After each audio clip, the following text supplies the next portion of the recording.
Hello, everyone, and welcome back to Pillar to Post. I am Rashaun Alleyne, joined as usual by Kobia and Hamblin, and we're going to recap last race day, the South Coast Hotels and Resorts of Barbados race day, where Kobia, we saw quite literally the last two preps for the Tanglewood. So now we have all the preps completed leading into the Tanglewood. Yeah, I'm gonna start on Nostradasa's prep, specifically Nostradasa's prep. Remember, as I said from the previous show, when you have a recipe that works, you just don't change it. And every time it works, it just shows, what isn't broke, don't fix. Don't ask any questions, just let it be. Now, Nostradasa was going against what I can call better horses than she ever has before. Going against Paper True. She's now going against Major Dan, Shorty Money, Miss Anya, etc. And on paper, it is a step up in class, but she's drawn one. She is a lightweight in the field. Pretty much, she has no choice but to go. And even with every step up in class she has, she passes it with flying colors. This horse has absolutely no question marks in my books as of right now.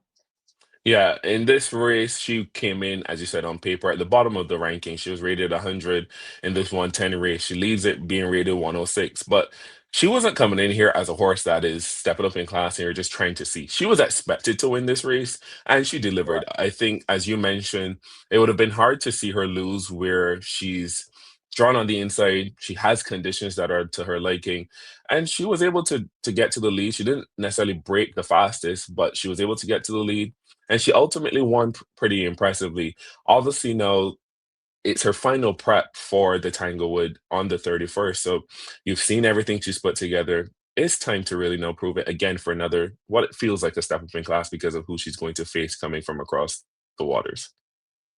Yeah, Rashawn agreed. No, she is going to face a couple of new faces, as you mentioned, from across the waters.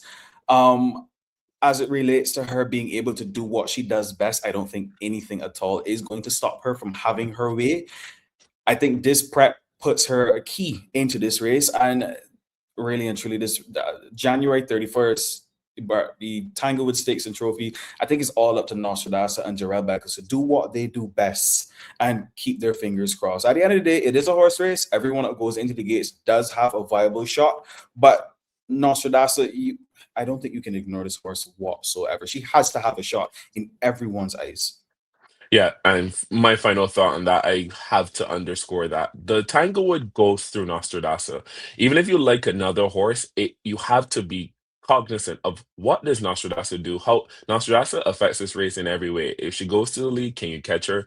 Is she loose? If someone can go after her, how does that benefit someone else? If she doesn't break, that also changes the race. So Nostradasa is written all over the Tanglewood, and she's in control right now. She's the horse they have to beat. And off this prep, a lot of people are going to be confident going into that.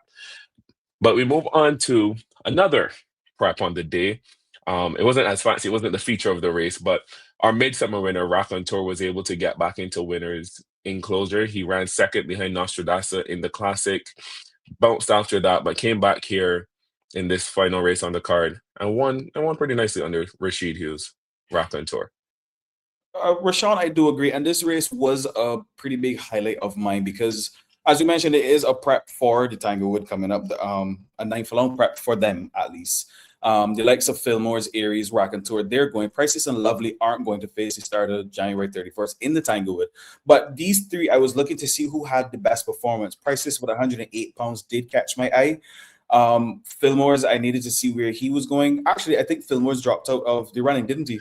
Yeah, Phil Morris is not going either. It's just Aries and Raconteur And from this year. Raconteur. So Yeah. Raconteur with 109 pounds. If you ask me, there's no question you need to win this prep.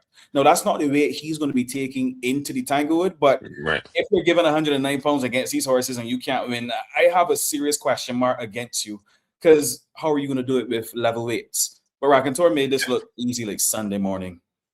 Yeah, I think ultimately, Rashid Hughes did take a couple of pounds overweight, 115 pounds, but still, that is a penny stamp for a horse of Raconteur's stature in a field like this. And you said that, right, that he made it look very easy. I think Rashid Hughes gave him a very good ride. Small field, so it wasn't necessarily, the most clever ride, but he saved ground right behind the horses he had to track and beat. And if you look at the trip that Lovely got in contrast, she ended up third, and I think she could have been a lot better, but she was ridden wide the entire way. But back to Raconteur, I think This is a horse you have to keep your eye on. The Tanglewood, he did step up and run pretty big in the midsummer. Wasn't off the board in the Derby, second in the Classic. So when the lights are bright, Andrew Nunes has been able to tighten the screws on this son of No Not again. And maybe he could spring a surprise. Obviously, he goes up in weight. He won't be taking 115 pounds.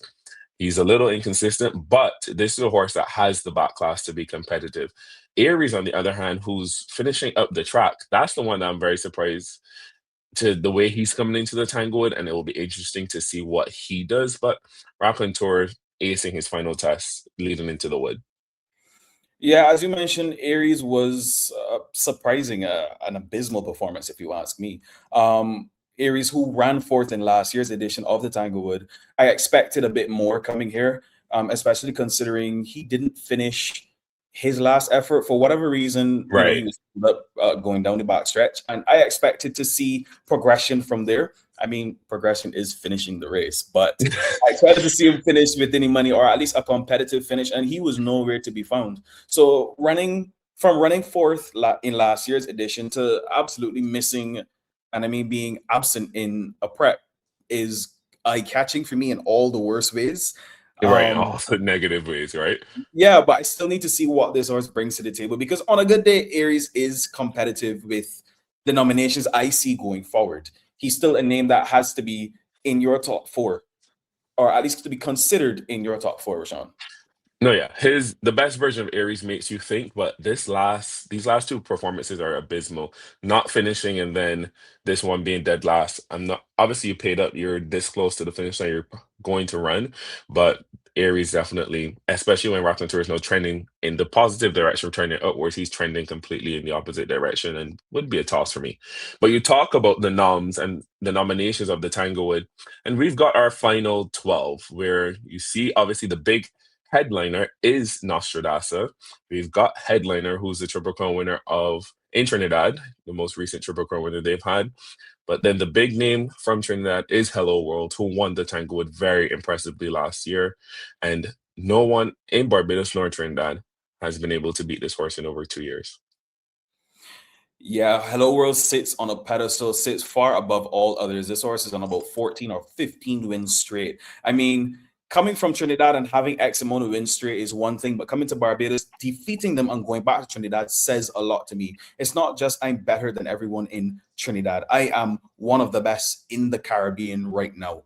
And he still sits with an excellent chance going into this race. Princess Aruna, who was the first runner up in last year's edition. She comes back. She's been missing for quite a little bit. Her last performance was not the most impressive in the world for me, but I still think based on class, she has to have a shot around there. Dancing Prospector, who just ran 9 furlongs with 131 pounds, pillar to post. Huh, what a wonderful show.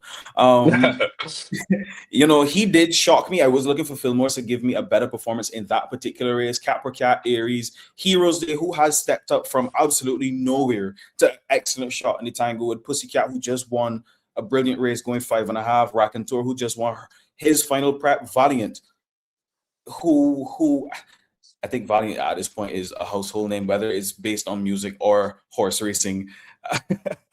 And headliner, as you mentioned, the most recent Triple Crown winner in Trinidad. A lot of these horses go into this race with a lot of respect and excellent shots in their own respective way. I am super, super duper excited for this race. And I do want to see who Patrick Husbands is going to end up riding if he does ride January 31st.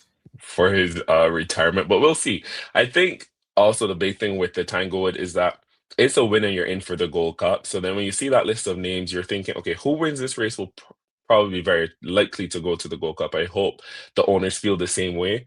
But then there's some names where you're like, okay, if you were to win this race, do I even want to see you in the Gold Cup? Like, will you stack up?